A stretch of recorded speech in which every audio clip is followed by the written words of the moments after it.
Para hadirin sidang jamaah salat maghrib dan isya Masjid An-Nasr Bintaro yang Allah muliakan, pengurus masjid dan tim formasi 1 yang Allah muliakan, seluruh para jamaah, para hadirin insyaallah selalu dalam lindungan Allah, dalam kasih sayang Allah dan dalam rahmat Allah selalu, amin ya rabbal alamin. Kami mengajak sama-sama kita meniatkan untuk iktikaf di masjid. Sama-sama kami mengajak untuk kita menunggu salat isya berjamaah, dan juga kita niatkan untuk menuntut ilmu, ya, mentadabburi ayat-ayat Allah dan memperbaharui iman kita. InsyaAllah sejenak waktu dan kesempatan kita di masjid Allah tuliskan sebagai bagian dari amal ibadah kita pada Allah Subhanahu wa taala. Amin ya rabbal alamin. Saudaraku yang dimuliakan Allah, Nabi ingatkan pada kita bahwa innal iman la yukhlaq fi jawfi ahadikum kama yukhlaqus saub. Bahwa iman dalam hati kalian itu, kata Nabi, dalam diri kalian itu, dia itu bisa lusuh seperti lusuhnya kain, ya. Maka mintalah kepada Allah an yujaddidu imanakum. Maka mintalah kepada Allah, kata Nabi, supaya Allah memperbaharui imanmu, iman kalian, ya. Jadi iman itu bisa lusuh dalam dada kita, dalam diri kita. Maka dia perlu setiap saat, setiap waktu untuk kita perbaharui dia. Ya, kita cuci dia, kalau kain ya kita setrika ulang, ya, kemudian nampak ketika kita pakai pun segar rasanya. Iman kita juga begitu, bisa berbentuk seperti itu, bisa terjadi seperti itu. Maka bagaimana cara kita memperbaharui, cara kita menjadikan iman yang lusuh itu kembali aktif, kembali bersinar bahasanya di dalam hati kita. Nah, di sini iman ada dua macam, ya. Iman yang kalau boleh kita pilih, kalau orang belajar tentang iman yang orang masih ragu tentang Tuhan, dia belajar iman mencari kebenaran. Dia masih belum yakin akan Allah, tapi terus dia mencari. Dia mencari iman itu, ya. Ini dia perlu kepada ilmu, perlu kepada logika, ya. Ini akidah orang ini, akidah yang perlu kepada banyak argumen, banyak kepada bukti, evidence untuk meyakinkan dia tentang akidah dia. Tapi di sana ada orang yang sudah beriman, ya, seperti insyaallah yang hadir di sini sudah beriman kepada Allah, maka dia perlu untuk memperbaharui. Kita perlu setiap waktu, setiap saat memperbaharui iman kita.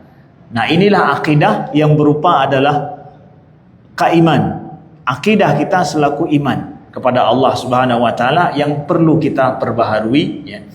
Dalam hal ini kita butuh kepada apa? Butuh kepada banyak ayat-ayat Allah untuk kita tadabburi, untuk kita bacakan, untuk kita jadikan sebagai nutrisi bagi iman kita yang memerlukannya setiap saat dan setiap waktu.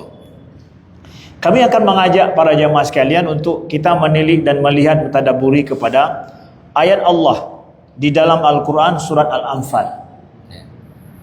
A'udzubillahi minasyaitonirrajim. Bismillahirrahmanirrahim.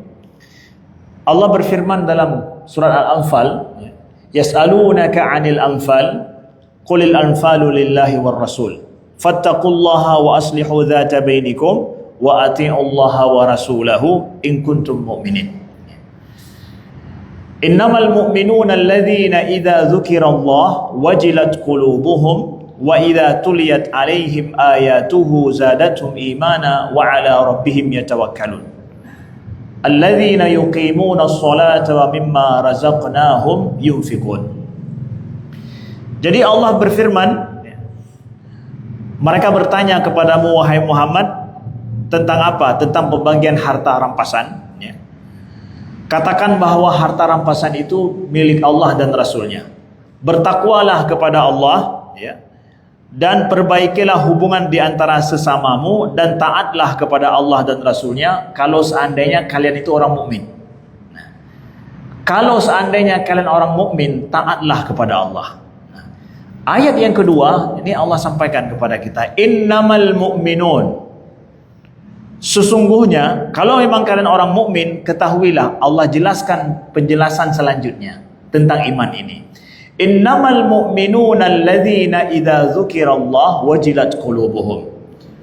Allah sampaikan bahwa sesungguhnya yang dikatakan orang beriman itu hanya, nah gitu, itu yufidul hasr, kata para ulama. Innama itu bermakna hasar, hanya untuk membatasi sebuah makna, nggak boleh keluar dari makna itu. Apa itu? Terbatas pada 5 sifat ini, kata Allah. Innamal mu'minuna alladzi, yang pertama adalah sesungguhnya orang mukmin itu adalah yang hanya apabila disebutkan Allah wajilat qulubuhum, yaitu orang mukmin yang apabila disebutkan Allah hati mereka itu bergetar karena takut. Ada orang bergetar hatinya karena jantungan, ini bergetar hatinya karena takut akan Allah Subhanahu wa taala. Jadi kita ingin tahu dulu nih, jadi iman itu apaan dulu? Iman itu berasal dari kata-kata amana, yuminu, yang berasal dari kata aman. Ya. Aman itu apa artinya? Aman itu nggak usah dikasih tahu arti lah, kita udah tahu. Arti aman ya aman, ya, karena itu bahasa Arab yang sudah diindonesiakan. Maka iman dalam hati seseorang adalah pada saat keyakinan dia kepada Allah sudah tahap pada refleksinya itu sudah tahap pada aman, pada titik aman. Tahap titik aman. Tidak ada keraguan sedikit pun akan keyakinan dia kepada Allah. Bayangkan kalau seandainya bapak-bapak dari lantai 3 turun ke bawah pakai tali, berani tidak? Kalau merasa tumpuan tali ini kuat, berani turun nggak? Aman aja kan, santai aja. Berani karena apa? Saya yakin tali ini kuat. Keyakinan saya yang menjadikan saya siap turun dari lantai 3 ke lantai ke bawah, itu sudah tahap hati saya tenang, nggak meragukan sedikit pun, maka saya siap ambil resiko turun itu. Keyakinan kita kepada Allah yang dikatakan iman itu keyakinan yang menjadikan kita itu seperti itu hati kita. Kita menggantungkan diri kita kepada Allah sudah tahap aman, nggak perlu dipertanyakan lagi. Saya dengan Allah, hubungan saya dengan Allah nggak perlu diragukan lagi, nggak perlu dipertanyakan lagi.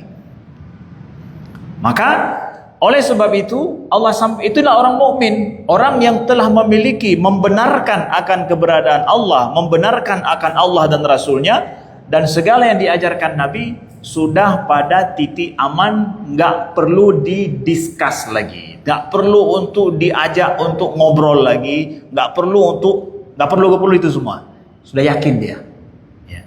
Aman sudah, keyakinan sudah tahap aman. Maka sifat orang mukmin setelah itu, ya, kata Allah yang pertama adalah apabila disebutkan nama Allah itu bergetar hatinya karena takut. Kok bisa? Ya.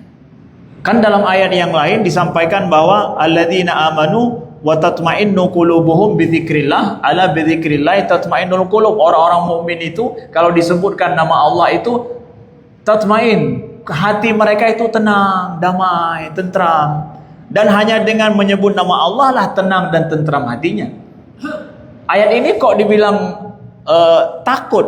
Disebutkan nama Allah, ciri orang mukmin itu, orang yang beriman itu, ciri yang pertama itu disebutkan nama Allah, bergetar hatinya karena takut. Ayat lain katanya menyebut nama Allah menenangkan hati, menenangkan jiwa. Ini orang mukmin ini berbeda dengan kondisi yang di sana. Orang yang berbuat salah, kalau disebutkan nama Allah, dia akan takut karena ingat kesalahannya. Kita saja sama orang tua kita, sama ayah kita, kalau ada hal yang kita bersalah sama orang tua kita, dikasih tahu ayah pulang, gimana kita selaku anak? Takut tidak?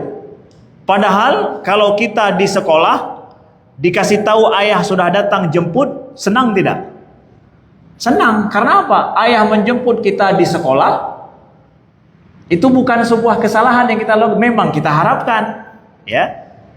Sedangkan kalau kita berbuat salah, tiba-tiba ayah datang, kita akan takut, khawatir. Maka orang mukmin yang imannya itu berfungsi dalam dirinya, ketika disebutkan nama Allah, dia akan bergetar takut. takut akan Allah Subhanahu wa taala. Bagus, imanmu itu masih hidup. Iman kita masih hidup. Tapi bagaimana kondisinya kalau seandainya sudah bersalah berbuat maksiat disebut nama Allah, nyantai aja, tenang aja. Ini bahaya ini. Indikatornya rusak ini. Ya, indikatornya rusak. Ya. Ibaratkan kalaupun kita misalkan orang yang sakit, ya, udah kena duri di kakinya, udah nggak terasa lagi sakit. Kira-kira orang yang udah kena duri di kakinya, udah luka, dia jalan terus nggak terasa sakit. Kira-kira ini tubuh ini sehat nggak nih? Ya? Atau parah nih sakitnya? Kakinya itu berarti parah nih, udah nggak ada perasa lagi. Maka iman dalam hati seseorang juga begitu. Kalau seandainya dia mesti seorang mukmin, ketika dia berbuat salah, lalu disebutkan nama Allah, bergetar dia. Bagus. Indikasinya masih bagus, masih sehat. Ibaratkan kaki kita kena duri, langsung kita angkat. Sakit, kenapa? Masih sehat, bagus. Ya, jaringan sarafnya masih berfungsi dengan baik. Walaupun luka, iya luka, tapi dia sadar gitu luka. Begitu saudaraku yang dimuliakan Allah. Iman yang aktif dalam diri kita itu sadar dia ketika dia berbuat maksiat disebutkan nama Allah, dia akan gusar, bergetar, takut akan Allah karena maksiat atau kesalahan yang dia lakukan. Itu sifat orang mukmin yang pertama, yang kalau dia kata Allah itu sifatnya, itulah orang mukmin, imannya yang baik. Kemudian kata Allah, wa idza tuliyat alaihim ayatuhu zadatuhum imana. Kemudian adalah sifat yang kedua orang mukmin, apabila dibacakan kepada mereka ayat-ayatnya, zadatuhum imana, bertambah iman mereka. Ya. Para ulama Ahlus Sunnah wal Jamaah sepakat bahwa iman yazid wa yanqus. Iman itu boleh bertambah, boleh berkurang. Yazid bi ziyadati ta'ah wa yanqusu bil ma'siyah. Dia bertambah karena bertambahnya taat kita, dan dia boleh berkurang dengan berkurangnya dengan maksiat yang dilakukan seorang hamba. Nah, maka dari sini ya, iman itu kan tasdiqun bil qalb, kata para ulama, membenarkan dengan hati kita, kemudian mengucapkan dengan lisan kita, dan kita praktekkan dengan anggota tubuh kita. Maka Imam Al-Asy'ari rahimahullahu taala kata beliau, yang dianggap berkurang iman seseorang itu pada tataran bukan pada hati, tapi pada mulut, lisan, dan juga pada praktek dengan anggota tubuhnya. Dalam hati seseorang kalau berkurang imannya, dengan ragukah dia, itu bisa menunjukkan kepada kekufuran. Tetapi praktek iman dalam bentuk lisan, berzikir kepada Allah, membaca Al-Quran, berdoa kepada Allah, ya, itu bentuk daripada amalan lisan kita, wujud daripada refleksi iman kita. Makin banyak kita lakukan demikian, bertambah iman kita. Kemudian banyaknya kita beribadah kepada Allah dengan anggota tubuh kita, membantu orang lain, ya, itu semua akan menambah iman kita. Jadi tataran iman bertambah dan berkurang itu pada tataran lisan dan anggota tubuh kita, bukan pada hati. Kalau hati berkurang iman dalam hati, berarti ragu dong. Ya. Udah ragu. Ragu itu menyimpang dengan masalah iman yang kita katakan harus pada tahap aman, titik aman keyakinan kita. Ya, seperti kita turun pakai tali dari atas ke bawah, kalau di tengah jalan kita ragu, gimana? Kemana kita?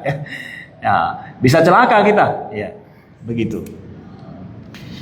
Jadi orang-orang mukmin itu apabila dibacakan ayat Allah bertambah imannya. Ya. Ayat yang mana Ustaz? Ayat-ayat yang pertama adalah ayat-ayat Al-Quran. Ya.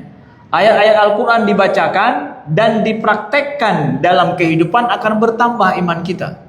Bayangkan para sahabat dulu ketika diturunkan ayat-ayat Allah oleh Allah dalam Al-Quran kepada mereka, pertama diturunkan wajib untuk sholat, belum wajib puasa lagi. Kemudian setelah itu diwajibkan berpuasa, setelah itu diwajibkan untuk membayar zakat, sampai akhirnya wajib untuk haji. Ya, itu rukun-rukun Islam semuanya. Jadi dengan bertambahnya taklif, bertambahnya kewajiban di dalam Islam diberikan, diwajibkan oleh Allah, Mereka nggak mengatakan bahwa wah kok semakin berat ini Islam ini. Pertama nampaknya kita nggak perlu sholat. Para sahabat ketika di Makkah kan belum wajib sholat. Kemudian diwajibkan sholat 5 waktu. Gimana? Ketika turun ayat wajib sholat 5 waktu. Merasa gusar atau bertambah iman? Ya. Kemudian setelah itu wajib zakat lagi. Wah, dari duit kita harus bayar zakat lagi. Ya, gimana itu rasanya? Bertambah iman atau merasa terbeban dengan diwajibkan oleh Allah zakat? Haji juga demikian, puasa juga demikian. Maka orang mukmin imannya baik, semakin banyak dia mengamalkan ayat-ayat Allah dalam kehidupan, bertambah imannya.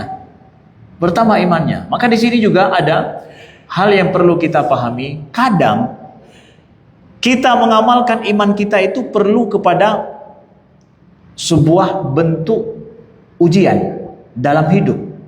Kita perlu melewati ujian dalam hidup sampai kita yakin akan pertolongan Allah, akan iman kita kepada Allah Subhanahu wa taala. Contoh misalkan, kita menghadapi kesulitan dalam hidup. Lalu dengan kesulitan itu kita mencari cara untuk keluar dari kesulitan hidup itu. Di antara cara yang kita tempuh adalah, yang pertama adalah meminta bantu sama Allah sebelum kita minta bantu sama manusia. Kita mendekatkan diri kepada Allah supaya solusi hidup kita itu cepat kita dapatkan. Itu ujian hidup. Ya. Ketika kita mendapatkan apa yang kita mau Allah berikan, bahkan dengan cara yang kita nggak nyangka, ya, itu salah satu bentuk daripada pembuktian iman hari-hari kita. Maka hendaklah itu menambah iman kita. Kadang orang untuk nambah imannya harus dipraktekkan seperti itu. Diberikan ujian dulu, baru kemudian dia mendapatkan pembenaran daripada imannya. Setelah itu. Ada orang seperti itu. Ada orang yang imannya itu nggak perlu harus ujian berat seperti itu untuk nambah iman. Cukup baca ayat Allah dalam Al-Quran, nambah terus imannya. Nah, berarti imannya sudah sehat sekali nih. Tinggal cukup baca ayat aja, imannya nambah. Ada orang baca ayat nggak nambah iman, tapi harus masuk gorong-gorong dulu baru nambah imannya. Keluar dari gorong-gorong baru nambah iman. Dapat bisa bernafas dengan segar lagi, baru nambah imannya. Maka sesehat-sehat iman seseorang itu ketika ayat Allah dibacakan, bertambah terus imannya. Apalagi dia praktekkan dalam hidup. Bapak Ibu yang dimuliakan Allah. Nah, maka sholat kita setiap saat, setiap waktu, ya, yang setiap hari dituntut sama Allah 5 kali, itu adalah kapsul iman yang terus akan menambah iman kita. Jangan pernah merasa sulit dan susah dengan sholat yang diwajibkan oleh Allah Subhanahu wa taala. Begitu juga ayat-ayat Allah yang kita bacakan daripada Al-Quran. Ini sifat yang kedua, ya, dibacakan ayat Allah, diingatkan kepada Allah, orang mukmin itu nambah imannya, ya. Bukan nambah ragu dia, nambah imannya, ya. Lalu setelah itu sifat yang kedua apa kata Allah? Wa ala rabbihim yatawakkalun. Orang yang beriman itu dia hanya ala rabbihim yatawakkalun, hanya bertawakal kepada Allah saja, kata Allah. Dan hanya kepada Allah saja mereka itu bertawakal. Tawakal itu apaan Ustaz? Tawakal itu seperti apa? Nah, saudaraku, tawakal itu diambil dari kata bahasa Arab wakala, itu menjadikan seseorang menjadi wakil kita dalam bahasa Arabnya. Wakil itu apaan? Wakil itu adalah dalam bahasa Arab, ya. Saya nggak mengatakan wakil dalam bahasa Indonesia. Wakil itu orang nomor 2 dalam bahasa Indonesia, ya kan? Seperti wakil presiden, ya. Ya, kalau ada presiden rasanya wakil itu nggak ada harga gitu. Rasanya begitu. Wakil itu jadi orang second. Second, ya. Second itu nomor 2, ya. Ya. Tapi wakil dalam bahasa Arab adalah, contoh wakil, makna asli wakil dalam bahasa Arab itu adalah ketika kita bayangkan kita urusan hukum bermasalah dengan masalah hukum di kepolisian ataupun mahkamah. Kita nggak tahu apa-apa tentang masalah hukum. Lalu kita angkat pengacara kita yang mengurus semua masalah kita dalam masalah yang kita nggak paham sedikit pun. Bahkan pengacara katakan kepada kita kalau ada masalah yang nanya, orang pes tanya, Bapak jangan ngomong, biar saya yang ngomong. Akhirnya semua masalah kita yang kita nggak paham apa-apa tentang problem yang kita hadapi, semuanya kita suruh selesaikan sama pengacara kita. Nah, yang mengurus semua urusan kita dalam suatu hal yang kita nggak paham sedikit pun masalah itu dan hanya mengharap sama dia saja, itu namanya wakil dalam bahasa Arab. Pada saat saya tidak mampu berbuat apa-apa, saya serahkan sama dia aja. Saya nggak tahu, nggak paham apa-apa. Kalau pengacara cukup bayar duit aja yang banyak, biar dia yang terus ngomong, biar dia terus yang berusaha. Kita nggak tahu apa-apa. Kita mengharapkan kita bisa menang, bisa terbela dalam kasus kita, kan gitu. Maka orang yang bertawakal kepada Allah seperti itu, yang dia menyerahkan semua urusannya dari A sampai Z itu hanya kepada Allah Subhanahu wa taala. Bahasanya udah ada Allah yang ngurusin itu semua. Saya nggak tahu apa-apa, Allah yang ngurus itu semua. Orang yang beriman kepada Allah, tawakalnya itu seperti itu. Dan hanya kepada Allah saja kita bisa mengharap dan meyakini seperti itu. Nggak bisa kepada istri kita, kepada orang tua kita saja mungkin nggak bisa kita begitu. Pasrahkan semua pada ayah. Makin kita pasrahkan sama ayah, kena marah kita. Sudah dewasa masih mengharap sama ayah juga, kena marah kita, ya. Tapi orang mukmin, seorang mukmin yang memiliki sifat yang kata Allah bahwa orang mukmin itu seperti itu. Yang ketiga sifatnya apa? Dia bertawakal sepenuhnya kepada Allah Subhanahu wa taala. Secara singkatnya adalah dia menyerahkan semua urusan harapan dan cita-citanya dalam semua urusan hidupnya itu hanya kepada Allah Subhanahu wa taala. Terus Ustaz, kalau begitu kita udah duduk-duduk aja dong, nggak ada urusan apa-apa lagi kalau udah kita serahkan. Nah, kata para ulama bahwa tawakal itu adalah amalan hati, berbeda dengan amal. Amal itu urusan dengan anggota tubuh kita. Tawakal itu adalah amalan hati. Jadi kalau ada orang bilang bahwa saya udah tawakal kepada Allah, nggak buat apa-apa lagi, itu salah. Yang nggak buat apa-apa lagi hati ini udah pasrah sama Allah. Sedangkan pikiran kita, tangan kita, kaki kita itu dia punya amalan. Hati disuruh tawakal, sedangkan tangan dan kaki dan pikiran itu disuruh jalan beramal. Lisan ini mengucapkan amalan dia dengan kaul dia. Jadi bukan tawakal tangan, ya. Bukan tawakal kaki saya sudah bertawakal, enggak, disuruh tawakal hati. Pasrah sepenuhnya kepada Allah Subhanahu wa taala. Jadi sebab tetap kita ambil. Ya, jadi jangan pikir bahwa orang bertawakal itu nggak ngambil sebab, bukan. Sebab itu kan amalan anggota tubuh kita, itu wajib. Tawakal inilah yang menjadikan kita berbeda dengan orang kafir yang tidak beriman kepada Allah. Ya, ada sebahagian anak muda memahami bahwa orang kafir itu memang kalau kerjanya lebih hebat daripada kita, ya. Ya, orang mukmin ini cukup tawakal aja udah, akhirnya nggak ada hasil apa-apa. Orang kafir mati-matian mereka, ya akhirnya hasilnya lebih baik. Saya katakan ini adalah persepsi yang salah total.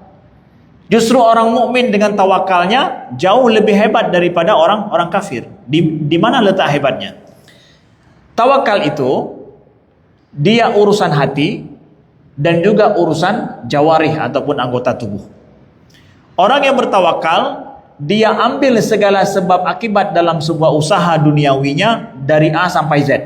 Nggak berhenti sampai mentok. Ya, orang yang bertawakal itu mengambil segala sebab akibat dalam sebuah usaha duniawinya sampai mentok dia. Sampai udah urusan saya selesai. Persis seperti Nabi Muhammad SAW ketika berhijrah ke Madinah, itu bersembunyi di Gua Sur selama 3 hari sampai nggak ada keluar-keluar di sana, sampai hampir ketahuan sama orang kafir kan. Saat udah ketahuan, hampir ketahuan itu Nabi gimana? Tersenyum, nggak bersedih sedikit pun. Kenapa? Udah mentok, nggak ada lagi. Udah urusan Nabi sudah bersembunyi, kok sudah usaha semua sudah diambil, udah. Tawakal Nabi kepada Allah secara hatinya. Orang bisa senyum karena tenang. Kalau nggak tenang nggak bisa senyum. Dalam kondisi yang sempit itu kan, mana bisa senyum orang. Tapi karena hati bertawakal, dalam kondisi yang emergensi seperti itu, senyum aja. Kata Nabi kepada Abu Bakar, jangan engkau bersedih, sesungguhnya Allah bersama kita. Kok bisa senyum gitu ya? Kalau orang kafir udah emergensi seperti itu gimana? Bunuh diri dia. Mentok sudah hidupnya, nggak tahu lagi harus kemana. Bunuh diri dia. Pikirannya sudah nggak ada jalan lagi. Orang Muslim ketika usahanya sudah mentok, nggak ada lagi jalan dalam pikirannya, dalam pilihan hidupnya, pada saat itu dia, aku menunggu Allah akan membukakan jalan yang lain yang aku tidak tahu. Ini dia. Nggak pernah putus asa orang mukmin itu. Jadi jangan kalian anak-anak muda, ya, kalian yang mempersepsikan bahwa orang bertawakal itu orang yang kolot atau mundur, nggak ada hasil usahanya, nggak bagus usahanya, enggak. Bertawakal kepada Allah punya dimensi lain yang nggak pernah berhenti loh. Udah terkungkung kita semua, sudah nggak mungkin ada harapan lagi. Orang bertawakal masih ada harapan dari sana, dari Allah Subhanahu Wa Taala. Masih bisa tersenyum santai dia dalam kondisi yang emergensi yang luar biasa itu. Bisa senyum dia. Orang tawakal kepada Allah Subhanahu Wa Taala. Bayangkan naik pesawat, nauzubillah, ya, udah turbulence, sudah gimana itu, orang tawakal sama Allah, dia masih bisa tersenyum aja. Ya, kalau memang dia bertawakal penuh kepada Allah Subhanahu Wa Taala. Begitulah orang mukmin.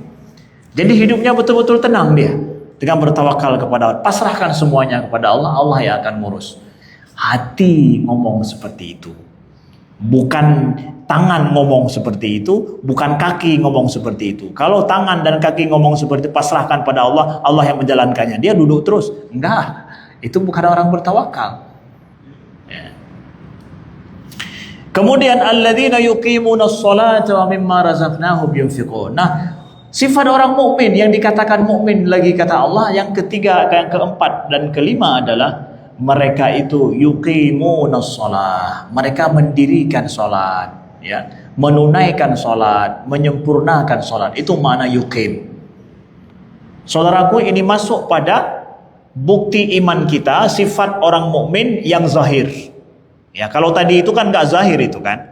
Ya, masalah bertambah imannya, kemudian seperti orang tensi darahnya tinggi dan rendah kan kita nggak tahu ya kalau nggak ditensi. Ini masuk pada dua sifat yang terakhir, itu adalah mereka menunaikan sholat. Sholat itu adalah wujud refleksi iman kita. Orang yang menunaikan sholat, itulah bukti kalau hari ini dia itu muslim dan mukmin. Tunjukkan pada seseorang bukti bahwa seorang itu mukmin hari ini. Di mana letak mukmin di hari ini yang bisa dibuktikan? Bisa dilihat, bisa direkam oleh CCTV kalau dia itu mukmin. Buktikan, mana? Apa buktinya? Kalau bayangkan kalau seandainya kita pegang ada kamera satu, letakkan di atas kepala orang itu, lalu kemudian dari waktu subuh sampai tengah malam ini, atau sampai setelah Isya waktunya, untuk cari bukti dia itu muslim, sehingga beda dia dengan non-muslim yang lain, apa kira-kira yang dia bisa direkam sama kamera dia kalau dia itu orang mukmin, beda dengan orang kafir? Apa buktinya? Zakat. Belum lagi, zakat setahun sekali itu. Setiap hari hanya apa? Sholat. Gak ada yang lain. Gak ada yang lain. Kita ini dituntut oleh Allah menjadi mukmin muslim setiap hari. Sebelum terbit matahari, tunjukkan bukti kita seorang muslim. Di tengah-tengah hari, tunjukkan kita seorang muslim. Ketika mau terbenam matahari, tunjukkan bukti kita muslim. Udah terbenam juga, buktikan kita seorang muslim. Begitu juga sebelum tidur, buktikan dulu bahwa engkau ini seorang mukmin dan muslim, baru kemudian tidur. Bangun tidur, langsung buktikan dirimu seorang muslim. Salat subuh. Bayangkan, yuqimus shalah. Maka salat, saudaraku yang dimuliakan Allah, pembuktian iman kita setiap hari. Lalu kemudian kata Allah, zakat. Salat itu ibadah pada jasad kita yang nggak bisa diwakilkan sama orang lain. Zakat ibadah pada harta kita. Nah, ketika Allah bicara tentang masalah zakat yang merupakan ibadah pada harta kita, dan sering kita dapatkan dalam Al-Quran, Allah menggandingkan selalu antara solat dengan zakat. Ya. Pada harta kita kena zakat. Ya. Sebagaimana kata para ulama, 2,5% lah kalau harta kita itu kena zakat daripada itu. Sebagai ibadah harta. Ya. Seorang mukmin masalah berinfak dengan hartanya itu adalah hal yang wajib dalam hidup. Jadi jangan pikir bahwa Ustaz, kalau kita masuk Islam itu banyak keluarin duit ya. Infak dengan harta itu adalah bagian daripada iman kita. Ya, syukur-syukur kita nggak berinfak seperti bukan syukur-syukur ya. Tapi bandingkan para sahabat dulu udah berinfak dengan harta mereka, habis itu mereka harus pergi jihad lagi, nyawa mereka terancam. Udah keluarin duit, kemudian harta dan uang mereka habis, kemudian mereka pergi berjihad lagi. Fi sabilillah. Harta habis, nyawa mereka kadang juga syahid fi sabilillah. Tapi begitulah Islam diperjuangkan masa Nabi SAW. Maka Allah gandengkan selalu antara ibadah jasad ini dengan ibadah harta. Ibadah harta perlu kepada apa? Dalam setahun, kalau ada yang lebih sampai nisabnya, bayar hanya 2,5%. Sedangkan solat dihitung dia per hari, bukan per tahun. Solat itu dihitung per hari, bukan per tahun. Maka kata para ulama, solat itu persis seperti zakat dari sisi zakat waktu. Solat kita 5 kali itu zakat waktu kita untuk 1 hari. Sedangkan harta kita, zakat yang kita bayar berupa harta, itu harta kita dalam setahun 2,5% kalau ada sampai nisabnya.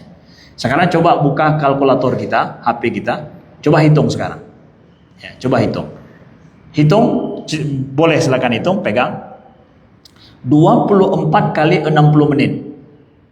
Coba hitung. Semuanya. 24 jam kali 60 menit. Kemudian kalikan 2,5%. Berapa menit dapatnya? Ya? 36 menit. 36 menit itu bagi 5 waktu dapatnya berapa menit? Berapa? 7 menit paling kurang waktu sholat dalam satu waktu. 5 waktu, jadi sholat kita yang 5 waktu itu adalah 2,5% daripada waktu kita 1 hari diminta sama Allah. Jadi paling sedikit saya laksanakan sholat itu berapa lama 1 waktu? Itulah dia itu. Berapa? 7 menit. Kalau kurang dari 7 menit itu belum sampai lagi. Ya, 3 menit sudah selesai, belum sampai lagi. Bayangkan itu bagaimana saya harus sholat itu supaya zakat waktu saya itu tertunaikan ya. Paling kurang berapa? 7 menit setiap 1 kali sholat kita. Zakat waktu itu setiap hari. Saudaraku yang dimuliakan Allah, orang mukmin seperti itu ya. Kita azan jam berapa? Azan? 10 menit lagi. 4. Baik, ada yang bertanya di sini? Silakan. Saya ada waktu sedikit, mungkin ada yang ingin bertanya.